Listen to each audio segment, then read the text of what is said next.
आप सबको विदित है, गुरुदेव के उपकार पूरी संसार के ऊपर बहुत हैं। मेरे परिवार के ऊपर भी गुरुदेव के एक बार नहीं अनेकों बार उपकार हुए हैं। 1 मिनट का समय महाराज जी चाहता हूँ, आभार व्यक्त करना चाहता हूँ। गुरुदेव, जिस समय आप ईसरवाड़ा में थे उस समय हमारे परिवार की भतीजी जो बड़कुल परिवार में है उसका ऑपरेशन भोपाल में हुआ और वो डॉक्टर ने उसका जो ऑपरेशन किया तो ओवरी को काट दिया। तो 1 बार नहीं 2 बार में उसको काटा, उसमें कैंसर था। उसमें नीचे लिखा भी होता इसमें कैंसर हो सकता है। लेकिन इसके बाद आपको समाचार भेजा, आपने शांति धारा कराई तो जो गठान निकली उसमें तो कैंसर के संकेत मिलते हैं। इसके बाद कोई भी जांच हुई उसमें कोई भी ऑपरेशन में उसमें कोई भी कहीं भी संकेत नहीं मिला। ये आपका ही चमत्कार है। इसके बाद गुरुदेव पूरा ऑपरेशन नहीं हो पाया था। इसके बाद उनको बॉम्बे ले गए। बॉम्बे ले जाने के बाद 7 बजे से लेकर के ऑपरेशन चालू हुआ। उन्होंने कहा था कि 6 घंटे लगेंगे। इसके बाद 12 बज गए, 2 बज गए, 3 बज गए। आकुल व्याकुल होते रहे कि क्या हो रहा है। तब आपका चतुर्मास ललितपुर में चल रहा था। उस समय जितेंद्र अनोरा वालों को श्रीपर लेके भेजा 5 बजे और आपने जैसे ही 5 बजे आशीर्वाद दिया और 5:30 बजे सफल ऑपरेशन हुआ। इतना लंबा महाराज जी ऑपरेशन चला, ये आपका ही उपकार है। अभी अभी की घटना है, अभी हमारा परिवार में 8 बेटियों के बाद भतीजे के एक बेटा हुआ और वो भी ऐसा सीरियस हो गया महाराज जी। अभी 20 सितंबर की बात है। आपने बेटे के लिए आशीर्वाद के लिए उसको उसमें रखा गया। डॉक्टर ने कहा कि ये बेटा तो सीरियस है, कुछ भी हो सकता है महाराज जी।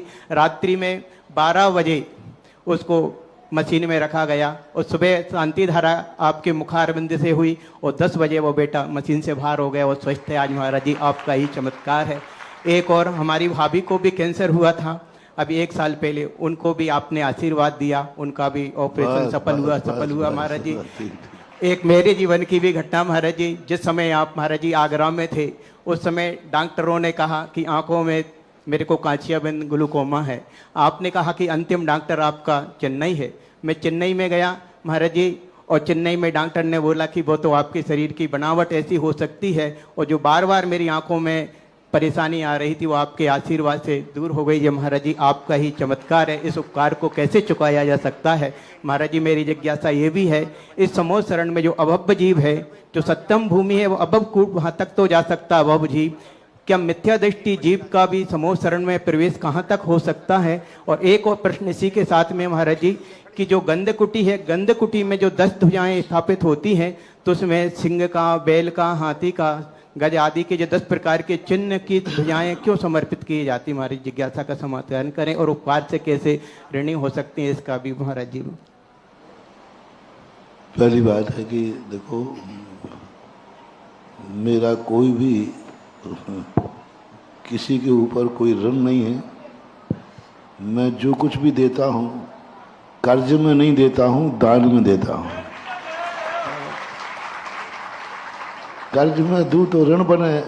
मैं तो सब कुछ और मेरे पास कुछ नहीं है। बस मैं तो तीनों टाइम सामायिक में बैठने के पहले, सामायिक से उठने के पहले एक ही भावना भाता हूँ, हर व्यक्ति सुखी रहे, हर व्यक्ति निरामय रहे। प्रत्येक व्यक्ति जीव के जीवन में ऐसी जीवन के संकट ना आए जो कि इनके जीवन की दुर्लभता को भी समाप्त कर दे। भावना भावनाशनी होती है। भगवान के समोषण की जहाँ तक बात है तो मिथ्या दृष्टि के संबंध में पूज्यवर यतिवृषभ आचार्य महाराज ने त्रिलोक प्रणति में दोनों मतों का संग्रह किया है। दोनों मतों का संग्रह किया है। एक मत ये आता है, आगम में भी आता है, कि ये जीव अनंतों बार समोषण में गया, अनंतों बार भगवान की ध्वनि सुनी, फिर भी इसका कल्याण नहीं हुआ। इससे ये सिद्ध होता है कि मिथ्या दृष्टि भी अनंतों बार समोषण में गया। लेकिन पूज्यवर यतिवृषभ आचार्य महाराज ने यह भी कोट किया कि कोई आचार्यों की मान्यता है कि समोषण में 12 सभाओं के अंदर सम्यक दृष्टि ही जाता है। समूषण में तो मिथ्या दृष्टि जाएगा, लेकिन जो अभव्य कूट बने हुए हैं, जो स्तूप बने हुए हैं, भुज का जो श्री मंडप है उसके चारों तरफ स्तूप बने हैं, उसके पहले अभव्य कूट होता है। उस अभव्य कूट और मिथ्या दृष्टि तक वहीं तक जाते।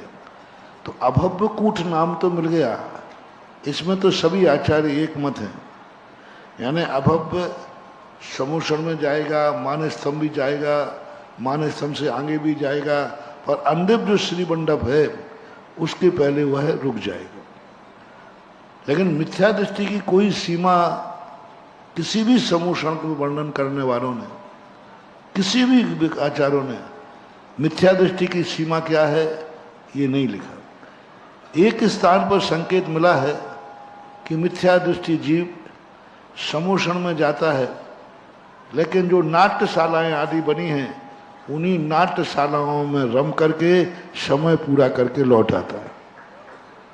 नाट्यशाला वगैरह बनी है तो वहाँ जाता है और नाटक में और नाच गान को देख करके वापस लौट आता है। ये संकेत मिला है। अब रही बात कि उसकी आगम की मत की, तो बहुत ऐसे सब आचार्य महाराज ने ही मात्र संकेत किया है कि समूषण में सम्यक दृष्टि जाता है, मिथ्या दृष्टि नहीं। ये एक मत के रूप में कहा गया है।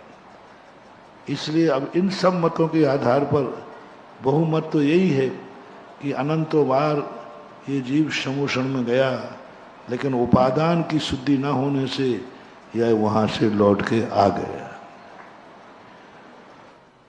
ये सब मानना दुयाओं के बारे गुरुवर मारीच का भी मिलता है। मारीच भी समूषण में गया और उसके बाद एक कोड़ा कोड़ी सागर वर्ष तक, कुछ कम तक भटकता रहा। ऐसा हमारी जो पीठिका के ऊपर 10 प्रकार पीठिका के ऊपर जो ध्वजाएं मिलती हैं, इन ध्वजाओं के संबंध में कोई विशेष उल्लेख नहीं किया गया।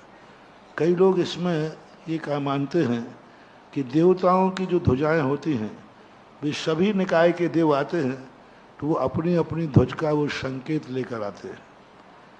तो वो उन ध्वजाओं के, क्योंकि देवताओं के विमानों की अलग अलग ध्वजाएं कहीं, उन ध्वजाओं के कलर भी कहे, किसी की ध्वजा पर सिर बना, किसी की ध्वजा पर कुछ बना, तो ऐसे चिन्हों का उल्लेख उनको मिलता है। और कोई अलग से ऐसा कोई प्रमाण नहीं मिल रहा है कि ये ध्वजाएं किसका प्रतीक हैं। 2 स्थानों पर समूषण का वर्णन बहुत अच्छा आया।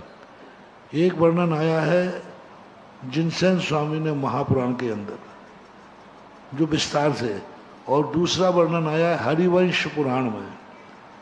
हरिवंश अभी एक किताब निकली है, छुल्लक जी ने प्रतियोगिता कराई होगी।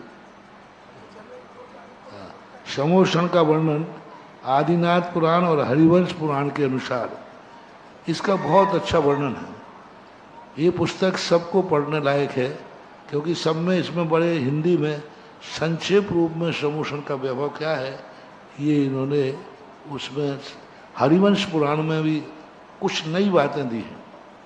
जैसे लोकांतिक का देवों का समूषण में जाना, उसमें समूषण में जाना, बिहार में जाना, भगवान के बिहार में आगे आगे विहार करना, तो ये विशेषताएं हैं। ऐसा अब मोहित महाराज जी